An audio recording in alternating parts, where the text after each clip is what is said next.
Welcome, everybody, to the sustainability sessions. I am Georgia Laybourne, Chief Marketing Officer here at Linworks. And today I am joined by the fabulous Tom Whelan from Naked Sprout. He's the founder of this fantastic company, and they are leading the way, leading the charge in changing the world when it comes to our bottoms. So, Tom, how about you give us a quick intro on who you are and what Naked Sprout is? Yeah, thanks, Georgia. Yeah, so I'm Tom Whelan.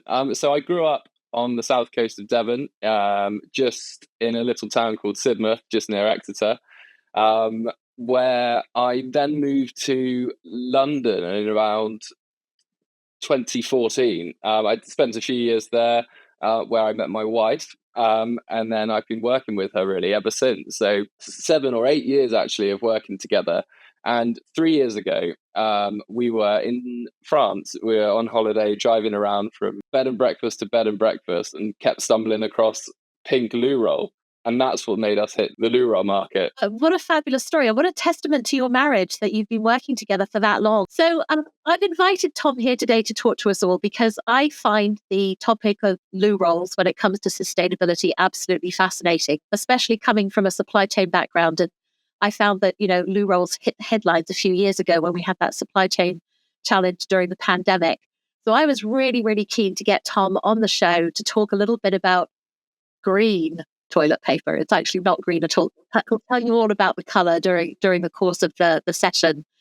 But I was going to launch my first question, which was all about this toilet roll shortage that we had, Tom, back in 2020, and the panic shopping. Yeah, thanks. Remember it well. I still can't believe the ladies with the shopping trolleys, like mountains of toilet rolls coming out of the supermarkets. It was a crazy, crazy time. And never before had loo rolls been sort of so high up on the agenda. So it is definitely time for an encore. Now, you've kind of suggested about the pink loo rolls, but there must have been more to the idea. So just expand upon this idea a little bit more of how you and your wife decided to throw in the towel and create Naked Sprout. So as I mentioned, we were away and kept stumbling across pink loo roll. Although it was funny, we thought, what on earth's going on? And so fast forward a few weeks later, we'd got home, we looked into it a bit more, and sort of it opened our eyes into, firstly, how loo roll is made. Why is it white? Because we saw some other brands over in Europe. They had like the world's sexiest toilet paper. That was their tagline, and so you could choose your loo roll in a green or blue or purple or whatever color. And on top of the colors, you get inks, as I've just mentioned, scents. So people add lemony fresh or watermelon or coconut, whatever. Dyes, there's chemicals that go into them, forever chemicals that have recently been in the press, being in your loo roll. And so we really set out to create the most sustainable version that we could, strip back from any of those unnecessary chemicals and bleaches. And it was a huge risk at the time. We said to our family and friends, like, basically, we're going to start a business called Naked Sprout. And they thought, what on earth is Naked Sprout? And then when we then proceeded on to say it was going to be loo roll but brown, as we went to bleach it, they thought we were mad, and that the UK market wasn't quite ready for it, and maybe it wasn't at the time. But we decided to pull the pin and go from there. Well, I, for one, am very excited. The only hesitance I had when I first started to explore your business was I needed reassurance that this new style paper doesn't bear any resemblance whatsoever to that 80s phrase loved by grannies. Do you remember that hard paper? Isel or something? I don't know if I saw the back end of it, but definitely, like, my parents, it was the first thing they mentioned. And online, we get loads of comments saying, God, this screams of Isel back at school. Yeah, but it's not. It's honestly, it's lovely, soft, super sustainable. And it's not like apparently that used to be like greaseproof paper almost, and smeared. Sorry to go too graphic, but yeah. So when you looked at the market for your product and, you sort of started to define your ideal customer base, because it must have been a little bit of a challenge. You've got your cost-focused consumer, you've got your quilted contingent who are clearly going to be super hard to please. And then you've got I mean, I'm what I call a middle of the road user. I just grab the own brand packets off the shelf and, there's not a cute puppy in sight. But first of all, how did you define your ICP? And second of all, how did you start to overcome the resistance that you were going to get for selling brown toilet paper? What was your marketing strategy? Not loads of that sort went into it. The first thought was brown loo roll at the time doesn't exist, and bleaching is such an obvious thing. Like everyone now comes out of, whether they've gone to a restaurant and it has Naked Sprout, or somebody at like an office place has taken on Naked Sprout. The first thing they say is they go back into their office to their colleagues and go, "Have you seen the new loo roll? Why the heck is it brown?" It's such a talking point. And that's what we went off to start with. There was another eco brand who are widely known, who they bleach their rolls, but they wrap them in pretty colours, and it's great for marketing because it really stands out to the crowd. And they've done a brilliant job in pushing the eco loo roll market, massively so. And so we thought, well, if we don't wrap them and we don't bleach them, then if the eco market is growing, someone is going to be looking for an even more stripped back version than that. People always look for one step on, and that's what we set out to do. And with the supply chain issues, or not, first of all, when COVID hit, I feel that COVID, with loo roll being at the top of everyone's news feeds, it almost accelerated the eco loo roll market by, I don't know, like 5 years. I don't know how long it would have been, but it really gave us an amazing helping hand. And for once, if I messaged an influencer or someone with lots of followers on social media and said, "Do you fancy some brown toilet roll," or even loo roll, in fact, they'd get back to you and say yes.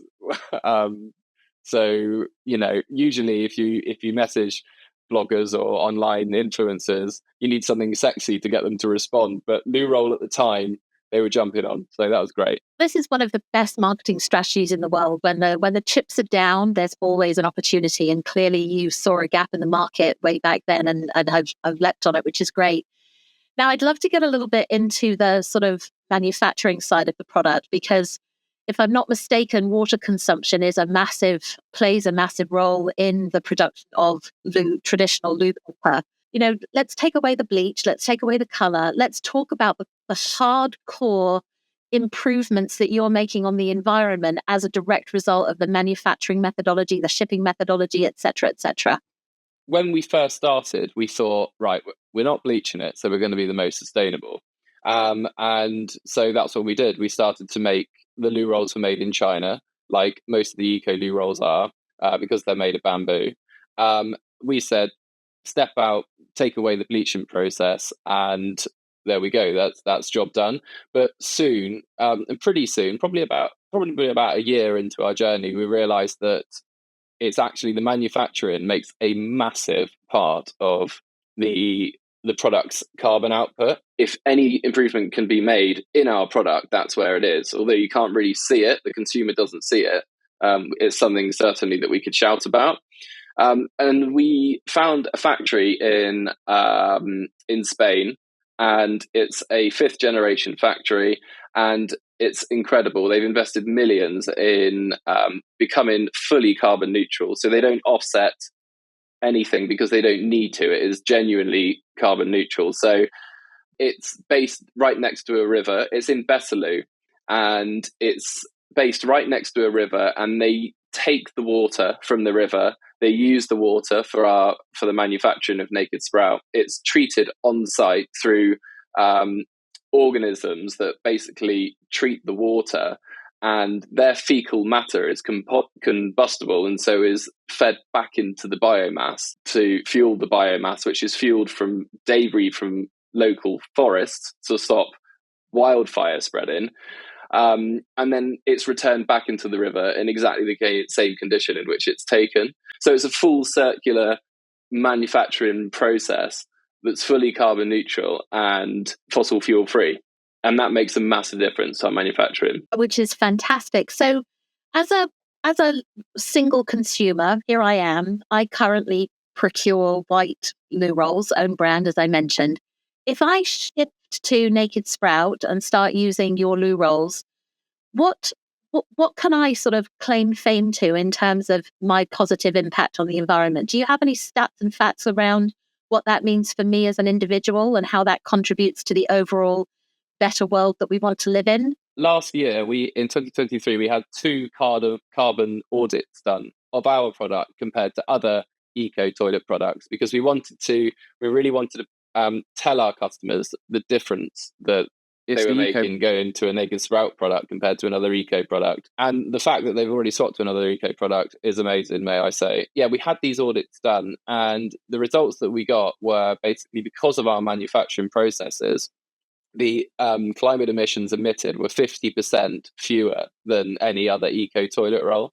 We are really proud to be donating revenue to our charity partners as well. So we can guarantee that every purchase you would make would reach Just a Drop, who they provide clean, safe water to communities all around the world.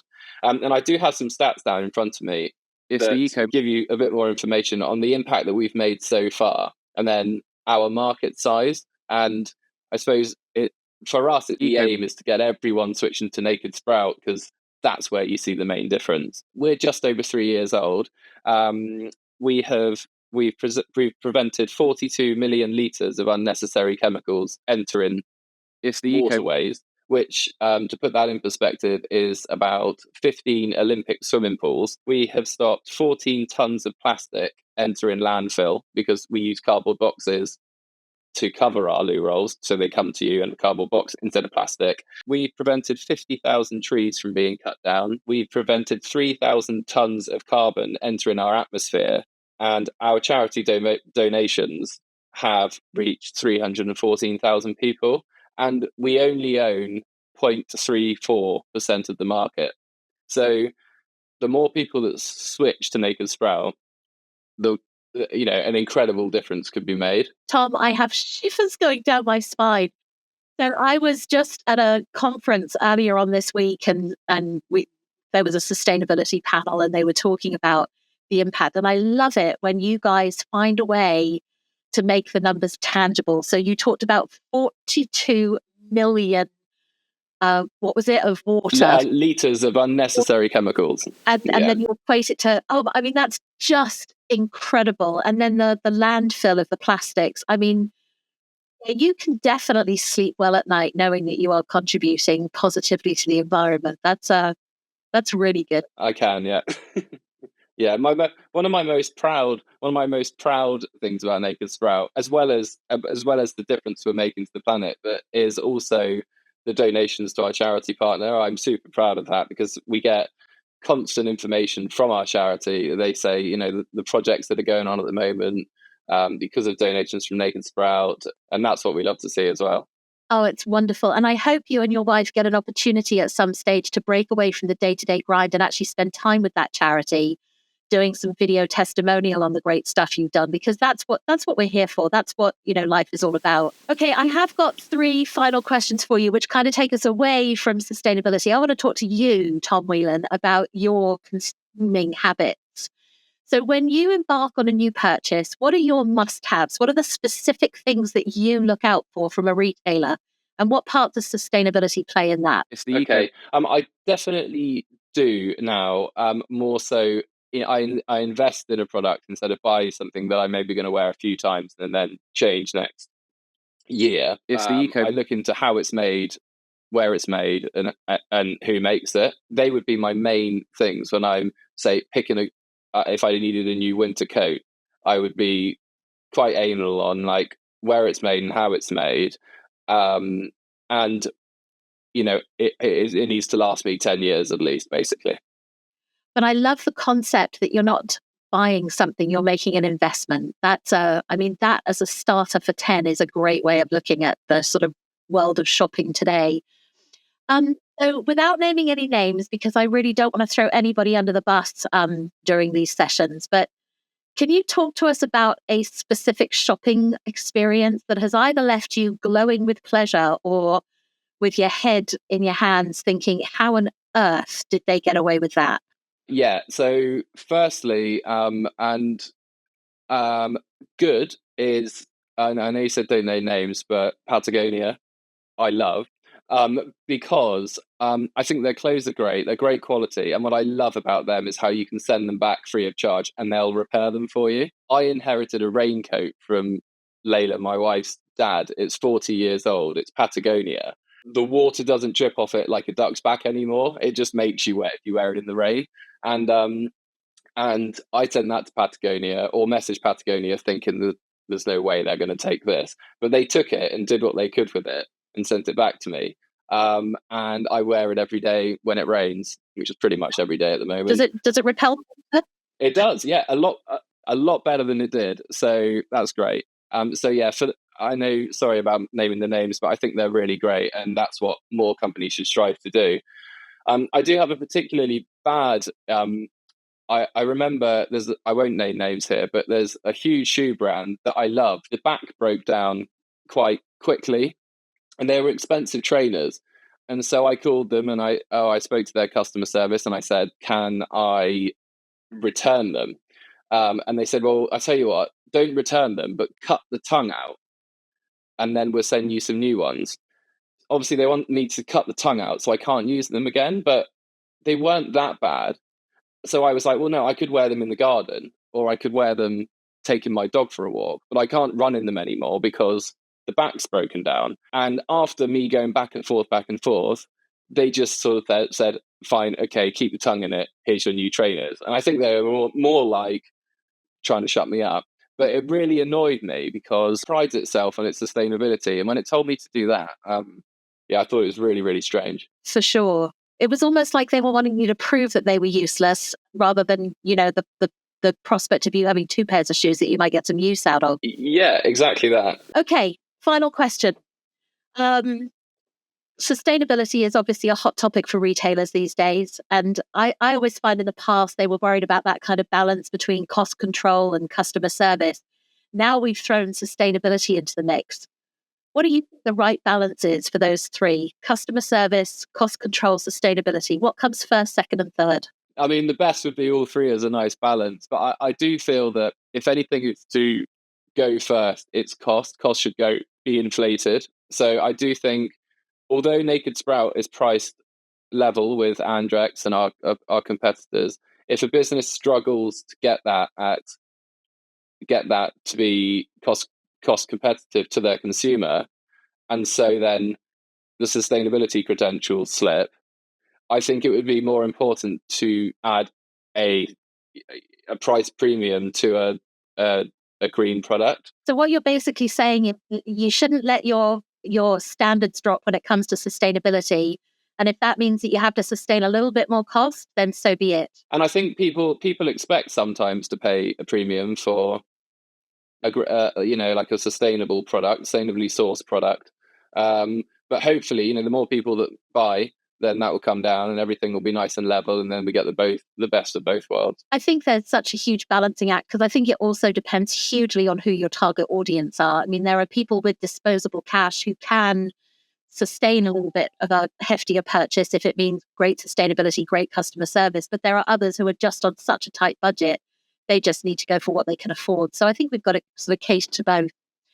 Tom, this is real. Do you have any final thoughts that you would like to share before we call this to a close? Yeah, I'd like to say if you're using if you're using Eco New Roll, great. If you're not, give it a go. Get in the space and then see where you stand on Naked Sprout versus competitors. Well, I am going to follow up by doing just that on a personal level. I'm going to place an order with Naked Sprout and buy some Thanks, Georgia. Loo rolls. And when we get round to publishing this, I will showcase a photo of myself fully clothed, I hasten to add, far away from the laboratory. But I shall showcase my brown toilet paper and prove that I have done the good deed. Tom, thank you so much for joining us today. I really appreciate it. Thank you so much.